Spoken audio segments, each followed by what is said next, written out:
प्यारे बच्चों, आज हम कक्षा 12 गणित में आव्यूह समीकरण पर आधारित एक प्रश्न को हल करेंगे जो यूपी बोर्ड एग्जाम की दृष्टि से मोस्ट इम्पॉर्टेंट है और आव्यूह समीकरण हल करने के लिए 8 अंक में पूछा जाता है। तो देखते हैं इस प्रश्न को। प्रश्न में दिया है कि निम्नलिखित समीकरण निकाय को आव्यूह विधि से हल कीजिए।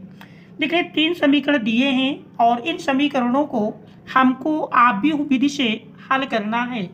तो आव्यूह विधि से हल करने के लिए सबसे पहले हम दिए हुए समीकरणों को आव्यूह समीकरण ax = b के रूप में लिखने पर दिए हुए समीकरणों को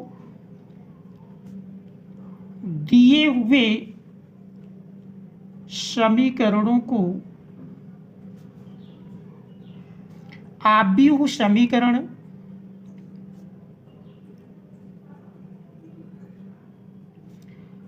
ax = b के रूप में लिखने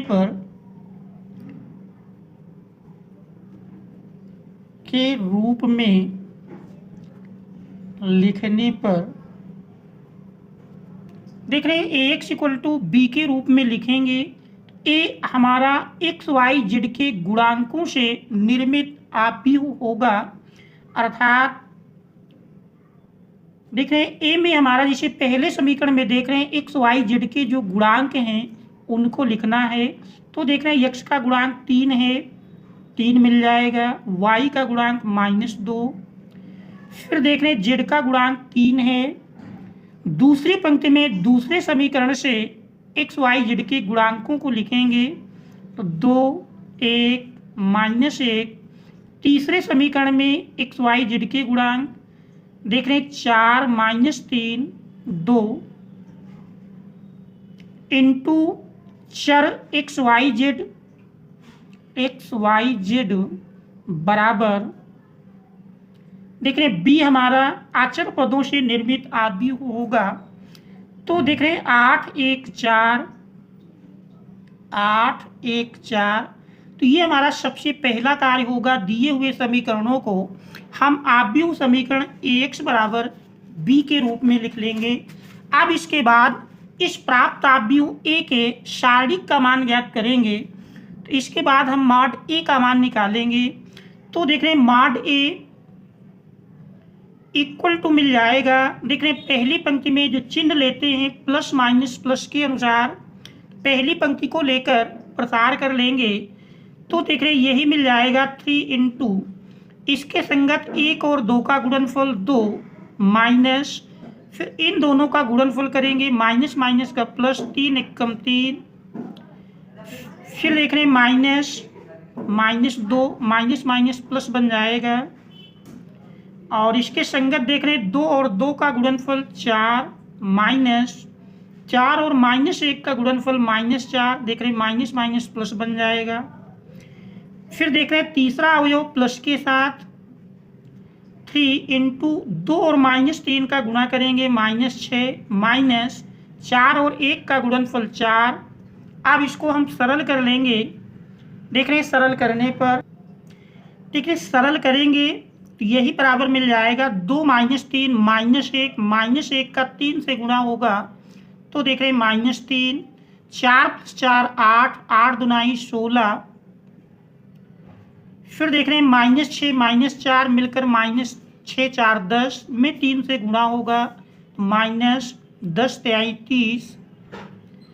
इस प्रकार से देख रहे हैं माइनस में 30 3 33 से 16 घटाएंगे तो -17 मिल जाएगा। ये हमारा आव्यूह a के सारणिक का मान होगा। अब देख रहे हैं इस आव्यूह a के हम सह गुणनखंड निकालेंगे। तो a के सह गुणनखंड देख रहे हैं a के सह गुणनखंड a11 देख रहे हैं a11 इक्वल टू मिल जाएगा a11 इक्वल टू देख रहे हैं चिन्ह क्रमशः plus minus plus minus plus minus और प्लस माइनस प्लस इस क्रम से चिन्ह लिए जाएंगे। इसके संगत देख रहे हैं उपसारणिक मिल जाएगा पहली पंक्ति पहला स्तंभ छोड़ेंगे तो 1 माइनस 1 और -3 2, ये A11 का मान होगा। इसके बाद A12 चिन्ह देख रहे हैं, इसका माइनस लगेगा और इसके संगत उपसारिक देखें तो ये हम दूसरे स्तंभ और पहली पंक्ति को छोड़ देंगे तो 2 4 -1 2, 2 4 -1 2। इसके बाद A13 चिन्ह देख रहे हैं, इसका प्लस रहेगा, इसके संगत पहली पंक्ति तीसरा स्तंभ छूटेगा तो 2 1 4 -3 2 1 4 -3। आप देख रहे हैं A21 का मान यदि हम लिखें A21 इक्वल टू, चिन्ह देख रहे हैं इसका माइनस लगेगा और इसके संगत उपसारिक यदि देखें तो देख रहे हैं दूसरी पंक्ति पहला स्तंभ छूटेगा तो -2 3 -2 3 और -3 2। फिर यदि हम A22 का मान लिखें, चिन्ह देख रहे हैं इसका प्लस रहेगा और इसके संगत उपसारिक यदि देखें तो दूसरी पंक्ति दूसरा स्तंभ छूटेगा तो 3 3 3 3 4 2। इसके बाद यदि हम A23 का मान लिखें तो चिन्ह इसका माइनस होगा और इसके संगत उपसारिक देखें तो A23 में तीसरा स्तंभ दूसरी पंक्ति छूटेगी तो 3 -2 3 -2 और 4 -3। आप देख रहे हैं A31 का मान यदि देखें, देख रहे हैं A31 इक्वल टू, चिन्ह इसका प्लस के साथ होगा और इसके संगत उपसारिक देखें पहला स्तंभ तीसरी पंक्ति छूट जाएगी -2 3 -2 3 और 1 -1। देख रहे हैं A32 का मान यदि लिखें A32 चिन्ह माइनस और इसके संगत उपसारिक देखेंगे तो देख रहे हैं 3 3 2 -1 3 3 2 -1। देख रहे हैं A33 चिन्ह देख रहे हैं इसका प्लस के साथ होगा और इसके संगत उपसारिक में तीसरा स्तंभ तीसरी पंक्ति छूटेगी 3 -2 2 1। अब इनको यदि हम सरल कर लेते हैं तो ये एक के शेष गुणनखंड मिल जाएंगे। देख रहे हैं सरल करने पर 1 और 2 का गुणनफल करेंगे 2 माइनस, देख रहे हैं माइनस माइनस का गुणा प्लस होगा 3 1 कम 3, 2 से 3 घटाएंगे -1। A12 को यदि सरल करें माइनस, देख रहे हैं 2 2 का गुणनफल 4 माइनस 4 -1 का गुणनफल -4, देख रहे हैं माइनस माइनस प्लस बन जाएगा तो 4 + 4 8 और पहले माइनस लगा है तो -8।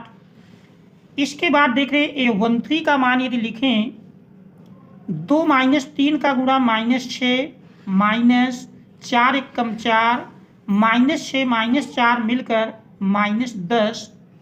आप देख रहे हैं A21 को यदि सरल करें -2 2 का गुणा -4 -3 और -3 का गुणा -9, देख रहे हैं माइनस माइनस प्लस हो जाएगा 9 से 4 घटाएंगे 5, बाहर माइनस लगा है तो -5। A22 को सरल करेंगे 3 दूनाई 6 -4 3 12, 6 से 12 घटाएंगे -6। फिर देख रहे हैं A23 बराबर -3 और -3 का गुणा करेंगे -9 -4 -2 का गुणा -8, देख रहे हैं माइनस माइनस प्लस हो जाएगा और -9 + 8, देख रहे हैं -1 माइनस पहले है तो +1 मिल जाएगा। A31 को यदि हम सरल करें तो देख रहे हैं A31 बराबर मिल जाएगा -2 -1 का गुणा 2 -1 3 का गुणनफल 3 और 2 -3 -1। A32 -3 -1 का गुणा -3 -3 दूनाई 6 देख रहे हैं -3 -6 मिलकर -9, माइनस पहले लगा है तो देख रहे हैं माइनस माइनस प्लस हो जाएगा। 3 को सरल करें, 3 एकम 3 माइनस, देख रहे 3 एकम 3 और -2 का गुणा -4, माइनस माइनस प्लस हो जाएगा। 3 + 4 = 7। अब हम ए के सहगुणनखंड से निर्मित आव्यूह को लिखेंगे। देख रहे हैं ए के सहगुणनखंड से निर्मित आव्यूह को यदि लिखें, ए के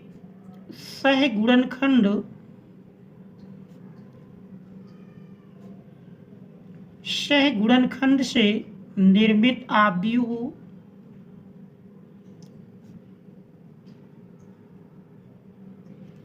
देख रहे हैं ए के सहगुणनखंड से निर्मित आव्यूह मान लीजिए सी है तो सी बराबर लिख लेंगे। देखिए यहाँ पर A11 का मान मिला है -1, A12 -8, देख रहे हैं -10। इसके बाद A21 का मान देख रहे हैं बराबर मिला है -5, A22 -6, A23 1 के बराबर है। इसके बाद A31 का मान यदि देखें, देख रहे हैं A31 -1 फिर 9 और 7, -1 9 7। अब हम इसके बाद एडजॉइंट ए का मान लिखेंगे। एडजॉइंट ए का फार्मूला हम जानते हैं, एडजॉइंट ए बराबर होता है निर्मित आव्यूह का परिवर्त आव्यूह अर्थात सी डैश। तो देख रहे हैं इसका परिवर्त आव्यूह लिख लेंगे। परिवर्त आव्यूह देखें, पहली पंक्ति पहला स्तंभ बन जाएगी -1 -8 -10 और दूसरी पंक्ति दूसरा स्तंभ बन जाएगी -5 -6 1 और तीसरी पंक्ति को तीसरा स्तंभ बनाएंगे। तो ये हमारा एडजॉइंट ए का मान होगा। इसके बाद दिए हुए आव्यूह समीकरण में सबसे पहले हम ए इनवर्स का मान ज्ञात कर लेंगे। ए इनवर्स बराबर जानते हैं, ए इनवर्स बराबर होता है 1/mod A into adjoint A. तो देख रहे हैं यहाँ पर यदि मान रख दें, यही बराबर मिल जाएगा 1/ एडजॉइंट ए देख रहे हैं -17 इंटू एडजॉइंट ए का मान मिला -1 -5 -1 फिर देख रहे हैं -8 -6 9 -10 1 7। ये हमारा ए इनवर्स का मान मिला। देख रहे हैं आव्यूह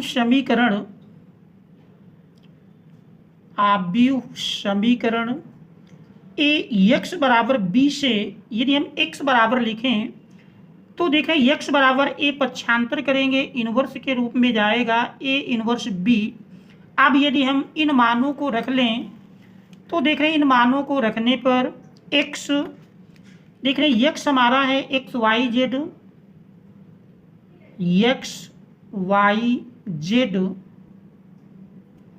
बराबर a इनवर्स का मान मिला -1/17 इंटू देख रहे हैं -1 -5 -1 फिर -8 -6 9 -10 1 7 और b बराबर देख रहे हैं b बराबर है, यदि b को हम देखें तो b बराबर 8 1 4, b का मान है 8 1 4। सबसे पहले हम इन दोनों आव्यूहों का गुणनफल ज्ञात कर लेते हैं। तो देख रहे हैं गुणनफल -1/17 इंटू गुणनफल जानते हैं, पहले से पंक्ति लेकर चलेंगे दूसरे से स्तंभ और गुणनफल करके योग कर देंगे। तो देख रहे हैं ये मिल जाएगा -1 × 8 -1 × 8 प्लस -5 गुणे 1 प्लस -1 गुणे 4। फिर देख रहे हैं दूसरी पंक्ति लेकर चलेंगे तो -8 गुणे 8 प्लस -6 गुणे 1 प्लस 9 गुणे 4। आप देख रहे हैं तीसरी पंक्ति में -10 गुणे 8 -10 गुणे 8। फिर देख रहे हैं 1 गुणे 1 प्लस 1 गुणे 1 प्लस 7 गुणे 4। अब इसको हम सरल कर लेते हैं। सरल करने पर देख रहे हैं यही बराबर मिल जाएगा -1/17 इंटू देख रहे हैं -1 8 का गुणनफल -8 -5 1 का गुणनफल -5 और -1 4 का गुणनफल -4 -8 28 64। फिर देख रहे हैं -6 1 का गुणनफल -6 9 चौको 36 -10 अट्ठे 80। फिर देख रहे हैं इसके बाद 1 एकम 1 प्लस 7 चौक 28। सरल करेंगे, सरल करने पर देख रहे हैं -1/17 इंटू 8 5 13 4 17 -17। देख रहे हैं 36 से 6 घटाएं 30 या कहें देख रहे हैं 36 से 6 घटा तो प्लस के साथ 30 और -64 तो घटाएंगे -34 मिल जाएगा। और देख रहे हैं इसमें 28 1 29 80 से 29 घटाएंगे तो 10 से 9 घटा 1 और बचा ये हमारा 7 7 से 2 घटाएंगे 5 चिन्ह बड़ी संख्या का। आप देख रहे हैं -17 से यदि भाग देते हैं तो -17 से भाग देने पर देख रहे हैं यही मान मिल जाएगा x y z बराबर -17 से भाग देंगे -17/-17 1 मिल जाएगा -34/-17 2 -51/-17 17 51। अब हम दोनों ओर से तुलना कर लेंगे तो दोनों ओर से तुलना करने पर देख रहे हैं दोनों ओर से तुलना करने पर दोनों ओर से तुलना कर लेंगे तो देख रहे हैं तुलना करने पर x बराबर 1 देख रहे हैं x संगत 1 y के संगत 2 और z के संगत 3 मिल जाएगा। तो यही x y z दिए हुए आव्यूह समीकरण के क्रमशः मान होंगे। तो यही हमारा इस प्रश्न का आंसर हो जाएगा। आंसर की यदि हम जांच करना चाहें तो x y z के मान दिए हुए समीकरण में से किसी भी एक समीकरण में रख करके जांच कर सकते हैं। दोनों साइड बराबर मिल जाएंगी तो सिद्ध हो जाएगा कि दिए जो मान हमने हल किया है वो दिए हुए समीकरणों के वास्तविक में सही हल हैं। और यदि समीकरण संतुष्ट नहीं होता तो समझिए कि आपके x y z के मान कहीं ना कहीं गलत हैं। तो आशा है कि इस प्रश्न को हल करना अच्छी प्रकार से समझ गए होंगे। फिर भी यदि कहीं कोई समस्या है तो कमेंट्स के माध्यम से अवश्य अवगत कराएं। और यदि चैनल पर आप नए हैं, अभी तक आपने चैनल को सब्सक्राइब नहीं किया है तो चैनल को सब्सक्राइब कीजिए, वीडियो को लाइक कीजिए और मित्रों तक शेयर कर दीजिए। Thanks all of you for watching.